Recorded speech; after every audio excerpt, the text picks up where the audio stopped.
Hello, how you doing? Welcome back to my channel. I hope you're doing really well. I'm back with another New Metal Monday where I talk about my favourite new releases of the week, and I've got a bit of news this week as well. So just very quickly, I have included a Spotify playlist link in the description box below, and it'll be on the screen somewhere as well, where I will include all of the New Metal Monday recommendations for 2024. So that's the full albums from beginning to end in the one playlist, and I'll also update that on a weekly basis after the New Metal Monday videos go out on my channel. It's just another avenue for you guys to quickly find the music that I'm recommending as easily as possible, considering I can't add them onto my YouTube videos just yet anyway. So not only will a link for the particular track that I'm talking about be included in the description box, there will also be a permanent overall playlist of every single album that I talk about on Spotify in the description box as well. So hopefully that'll help you guys out a little bit. And like I said, I will update that on a weekly basis. The second bit of news I have, if you haven't already heard, Kerry King has finally announced the details of his new solo album, which has been very highly anticipated. But not only that, he's included the band lineup and released a brand new track. So the album itself will be called From Hell I Rise, and that is due to be released on the 17th of May this year. And the very first track from that is Idle Hands. And can I just say, what an absolutely phenomenal track this is. I am a huge Slayer fan, so I was really excited to hear about this project just to see where it was going to go. And I am not disappointed by this track in any way whatsoever. So the lineup for Kerry King's brand new band is the vocalist from Death Angel, Mark Osigeda. You've also got longtime Slayer drummer Paul Bostaff, former bassist for Hell Yeah, Kyle Sanders, and ex-Machine Head guitarist and violence guitarist Phil Demmel alongside Kerry King as well, obviously. So you definitely know that you're going to get an absolutely outstanding slab of pure heavy metal from this absolutely devastating lineup. Now, the very first track that's been released from this album, Idle Hands, is a definite sign of good things to come when it comes to the entire record, and it's definitely a fresh approach to that Slayer sound. In fact, this particular track, along with another one that's due to be on the record, was actually written during the Repentless recording sessions by Slayer. So Kerry King has retained two of these tracks. I believe the other one is going to be called Rage, and it definitely has that really epic Slayer sound to it, but with a modern approach. And there's just something about it where there's been a breath of fresh air, there's been a resurgence of life, and it is absolutely crushing. So if you are a fan of Slayer like I am and you haven't checked it out yet, again, the link will be in the description box below, but go and check this out. This is amazing. So anyway, enough of that. Back onto the actual albums that I want to recommend this week. I have 3 brand new albums that I want to talk about, so I'm just going to jump straight in. The very first record that I want to talk about on today's video is Sinistrum with Infernal Dawn, and it's the debut album from the American death thrash metal band. Now, even though they've been categorised as death and thrash metal, there's definitely melodic death and a wee bit of doom metal in there as well. This is just full to the brim of doom-infused savage riffage that just absolutely decimates. Now, even though this is a brand new band and this is their debut record, the musicians are actually very seasoned in their craft, and they come from bands such as Abominant and Effigy. And their overall sound does come from the deep crevices of pure old school 90s death metal, but again, like I said, they've got the thrash elements, they've got the doom metal elements, and there's a little bit of melodic death metal in there as well. This is absolutely crushing, there's absolutely no question about that whatsoever, but the thing that I really liked about this record is it really progresses into something different. So it starts off with that pure heavy 90s old school death metal, but as you continue on throughout the record, those melodics come into play, there's a lot of groove elements as well, and it becomes ridiculously catchy as well as heavy.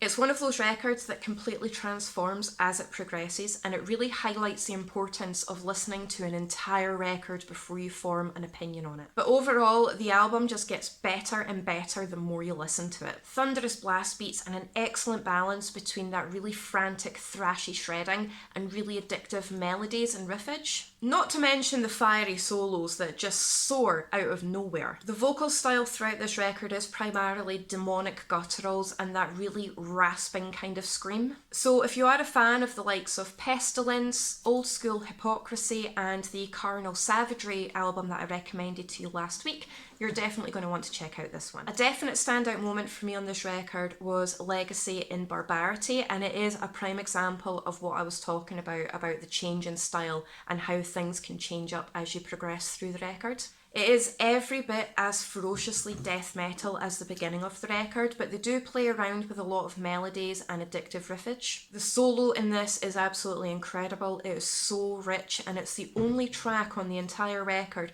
where they experiment with clean vocals. Like I said, it is primarily guttural vocals throughout this record, but this one track they do experiment with clean vocals and almost spoken word moments. It doesn't detract from the ferocity of this record, and the clean vocals are more in the background than anything else, but it does add an absolutely amazing dense layer of atmosphere to this, so definitely check this one out. Now this next record, it stole my heart. It stole my heart and it ran away to Middle-earth, or the middle of the Elden Ring video game, and I just absolutely fell in love with it. It is so magical. It's Oelf with The Fallen Leaves, and it's the 4th studio album from the atmospheric melodic black metal one-man band project from the UK. These solo projects are so talented, and they're just coming out with all this fantastic material, and I love it. And this one is no exception whatsoever, plus that artwork is just stunning. So a lot of atmospheric melodic black metal throughout this, but they also play with a lot of melodic death and folk metal elements too. And the eagle-eyed among you, pun not intended, will notice that the band name has taken inspiration from Tolkien's The Lord of the Rings series, and a lot of the material, a lot of the themes, a lot of the lyrics have taken inspiration from this series as well. But this particular album takes a lot of inspiration from the Elden Ring video game too. This is just a crushing, full-force, cinematic, rousing soundscape of epicness. I adored this. If you like your heavy metal like I do, with a lot of synthy elements, a lot of dramatic flair, crushing blast beats, epic riffage, chugging shredding, and just this really dense atmosphere of opulence, this is the one for you. This is going to be rating very, very highly on my list this year. I can already tell that. I can't stop listening to this record. Plus, I love all things Tolkien. I loved The Lord of the Rings, I loved The Hobbit, I love his works, I love the movies, I've read the books, so I was all over this. I absolutely adored this. This did not disappoint. This is a really immersive saga of thunderous blast beats, really crisp, soaring melodies. The guitar work in this is absolutely unreal. It has a lot of really well-placed piano elements and heavy synth elements that don't detract from the ferocity at all, and it really does add that magical, fantastical layer of dense atmosphere. It's a great balance between those really clear, ethereal, clean melodies and proper black metal style guttural screams, and also the black metal shreddage as well. That is incredibly ferocious and on point. That's so precise, it's so fast and frantic, and it's just stunning. So definitely get onto this one. Trust me when I say that this one is going to be absolutely huge, especially if you really liked my recommendations from last year when I was talking about Atavistia, Sodomisery and Fires in the Distance. It's in that kind of vein, and I loved this. A real standout moment for me on this record was definitely the Journey to Dawn. It opens with an absolutely devastating scream with rolling drums, epic riffage, and it really kicks it into gear.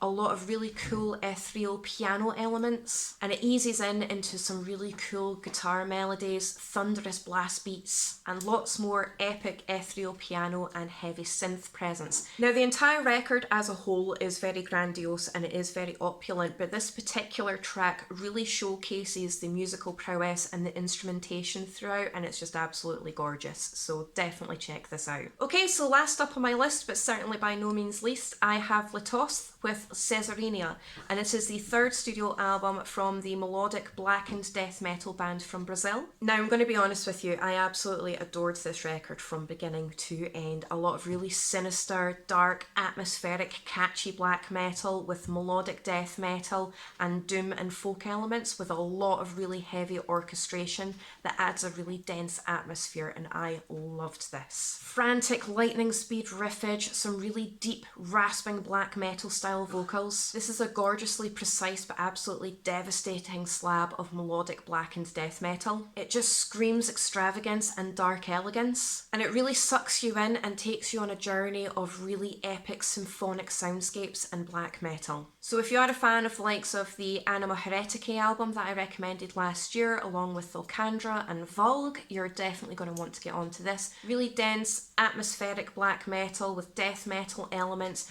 beautiful orchestration, very, very densely atmospheric, and really devastating, screaming black metal vocals. It's so catchy and it's so immersive, and I absolutely loved this from beginning to end. Now, you won't find this record on Spotify, at least at the time of me recording this video, it wasn't on Spotify, so I have included the Bandcamp link in the description box below, which will take you to the entire album, so you can go and check that out yourself. But again, if you like your melodic black metal with death metal, doom and folk metal elements, this is the one for you. It is very grandiose, it's very opulent, and so devastating. Don't sleep on this one either. And that's it for this week's New Metal Monday. If you can leave me a comment to let me know what you think of Kerry King's new single and your thoughts about the new album that's coming this May.